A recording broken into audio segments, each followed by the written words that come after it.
Developing story के नाजरीन को खुश आमदीद। नाजरीन, जब सारी दुनिया फलस्तीन और इसराइल के मसले में उलझी हुई थी तो चाइना ने एक कमाल काम कर दिया है। चाइना जिस तरह की स्ट्रेटेजी से काम करता है, बिल्कुल वैसे ही अंदाज में महीनों नहीं, हफ्तों नहीं, बल्कि दिनों के अंदर तिब्बत की सरहद के करीब अरुणाचल प्रदेश के साथ एक निहायत ही अहम शाहराह बना दी है और आसपास के गांव का इंफ्रास्ट्रक्चर भी अपग्रेड कर दिया है।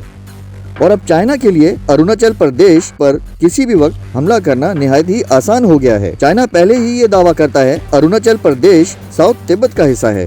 जिसे इंडिया सख्ती से मुस्तरद करता है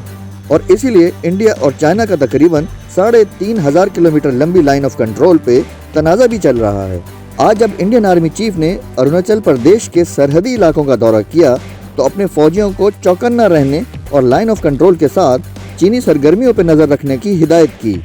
और साथ ही साथ जो मशरकी बॉर्डर है जहां नागालैंड का एरिया भी मौजूद है, वहां भी सिक्योरिटी की सूरत हाल का जायजा लिया और जोर दिया कि लाइन ऑफ कंट्रोल के साथ चीनी नकलो हरकत पर भरपूर नजर रखी जाए, क्योंकि उनके ख्याल में चाइना किसी भी वक्त अरुणाचल प्रदेश को तिब्बत में शामिल करने के लिए इंडिया पे हमला कर सकता है। मजीद डिस्कस करने से पहले इस वीडियो को लाइक, सब्सक्राइब और शेयर जरूर कीजिए। अभी आप जानते हैं इसराइल और फलस्तीन की लड़ाई जारी है। फिलहाल तो जंग बंदी हो गई है, लेकिन अंदर ही अंदर एक लावा पक रहा है। अब चाइना की ख्वाहिश है कि वो गजा जाए और वहाँ डेवलपमेंट वर्क शुरू करे और पैसा लगा के इंफ्रास्ट्रक्चर कायम करे। हाइफा पोर्ट पर पहले ही चाइना की इतनी बड़ी इन्वेस्टमेंट है। अब होने ये जा रहा है कि चाइना के साथ रशिया भी ये चाहता है कि मुस्लिम ममालिक को सपोर्ट करके एक कोलिशन बनाया जाए और यूनाइटेड नेशन की अप्रूवल के बाद फौज को वहां उतारा जाए, ताकि वो अमेरिका को ये बावर करा सकें कि अगर तुम अपने कोलिशन पार्टनर्स के साथ साउथ चाइना सी में आने का प्लान बना रहे हो तो हम भी अपने कोलिशन पार्टनर्स के साथ मिडिल ईस्ट में मौजूद हैं और इसराइल को जो दुखती रग है अमेरिका की, उसको भी अपने कंट्रोल में ले लेंगे। अब इंडिया भी जापान और ऑस्ट्रेलिया के साथ उसी कोलिशन में शामिल है, जिसको अमेरिका लीड कर रहा है साउथ चाइना सी में अपनी डोमिनेंस शो करने के लिए। और अगर अमेरिका को वहां ये कामयाबी मिल जाती है तो फिर उसका अगला टारगेट यकीनन गवादर की बंदरगाह होगी। अब क्योंकि चाइना अरुणाचल को साउथ तिब्बत का हिस्सा समझता है, इसीलिए वो उसे वापस लेने के लिए हर हद तक जाने के लिए तैयार है और बॉर्डर के करीब भी बेइंतहा पैसा खर्च कर रहा है ताकि उनका हमला करना मुकम्मल तौर पे आसान हो जाए। अब इंडिया क्योंकि अमेरिका का कोलिशन पार्टनर है तो वह ज़रूर उससे मदद मांगेगा और लामहला अमेरिका को इस तरफ नजर रखनी पड़ेगी और यही चाइना नहीं चाहता था। इसी चाइना और रशिया ने बड़ी जबरदस्त कोलैबोरेशन करते हुए अमेरिका को फलस्तीन और इसराइल वाले मामले में उलझा के रखा हुआ है और धमकी दी कि अगर अमेरिका ने इसराइल की मदद की खातिर फलस्तीनियों का खून बहाया तो हम भी जंग करने के लिए तैयार हैं। अब इस वक्त पाकिस्तान आर्मी,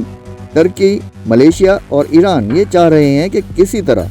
UN के चार्टर के तहत हमारी फौज को अलाउ किया जाए कि वो वहाँ पीस कीपिंग मिशन करें और इसराइल ये सब नहीं चाहता कि कोई फौज उसके खिलाफ खड़ी हो, क्योंकि फलस्तीन की कोई आर्मी तो है नहीं। इस वक्त जो भी बैतुल मुकद्दस को बचाने के लिए हो रहा है वो सिर्फ हमास की जानिब से है, जो कि कोई इतनी बड़ी तंजीम नहीं है। और जब रशिया ने धमकी दी कि इसराइल लाइन क्रॉस कर रहा है और अगर वो ना रुका तो हमें मजबूरन फौजी ऑपरेशन करना पड़ेगा,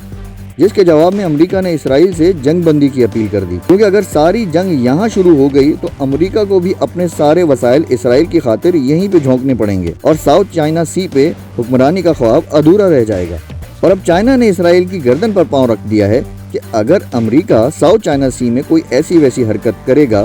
तो चाइना अपने कोलिशन पार्टनर्स की मदद से इसराइल को दबोच लेगा। अब सूरत हाल ये है कि पाकिस्तान और टर्की की फौजें फलस्तीन में जाना तो चाहती हैं, लेकिन वो साथ ही साथ ये चाहते हैं कि रशिया फ्रंट से लीड करे और ये as a supportive role play करें, क्योंकि अगर इन ममालिक की फौजें वहाँ लीड करती हैं तो ये मुसलमान और यहूदियों के दरमियान जंग की सूरत हाल इख्तियार कर जाएगी। इसीलिए ये ममालिक चाहते हैं कि रशिया सामने हो ताकि ये तासुर ना जाए कि मुसलमानों और यहूदियों की जंग शुरू होने जा रही है, क्योंकि अगर ऐसा हुआ तो फिर ये जंग तीसरी जंग अजीम की तरफ ले जाएगी। और रशिया को इन्वॉल्व करने का मकसद ये भी है कि रशिया पहले ही शाम में मौजूद है और उसके बशार उल असद से बहुत अच्छे ताल्लुकात भी हैं और वक्त पड़ने पर रशियन आर्मी अपने फौजी अड्डे भी इस्तेमाल करने की इजाज़त दे देगा। तो जो भी हम ऑपरेशन करें वो रशिया की मदद से करें और वो वक्त ज़्यादा दूर नज़र नहीं आ रहा है کہ جب پاکستان کی آرمی اور ایئر فورس شام کی سرحد پر اسرائیلی فوجیوں سے لڑتی نظر آئیں گی، اور حدیث کے مطابق بھی ملک شام کی امپورٹنس ہم سب پہ واضح ہے۔ یہی وہ جگہ ہے، یہی وہ لینڈ ہے جہاں پہ گھمسان کا رن پڑنا ہے۔ اب آپ اس سے اندازہ لگا لیں کہ رشیا کو یہ دھمکی دینے کی کیا ضرورت پڑی تھی کہ اب اگر اسرائیل نے ایک بھی قدم آگے بڑھایا اور جنگ نہ روکی تو ہم شام کی سرحد سے ان پہ حملہ کر دیں گے، کیونکہ جو اسلامک بلاک ہے وہ اب رشیا کے ساتھ ہے۔ اب مسلم ممالک خود تو صرف مذمت ہی کر رہے ہیں، لیکن رشیا سے ڈائریکٹ جنگ کی دھمکی دلا رہے ہیں تاکہ معاملات کنٹرول میں رہیں، کیونکہ امریکہ چائنا اور رشیا کا کامن دشمن ہے، اور نہ تو چائنا یہ چاہتا ہے کہ امریکہ انڈو پیسیفک اور ساؤتھ چائنا سی کی طرف آئے، نہ ہی رشیا۔ چائنا پہلے ہی ون بیلٹ ون روڈ کے ذریعے پورے یورپ تک اپنی مصنوعات پہنچانے کا انتظام کر چکا ہے، اور ساتھ ہی ساتھ گوادر پورٹ کے ذریعے مڈل ایسٹ اور افریقہ تک بھی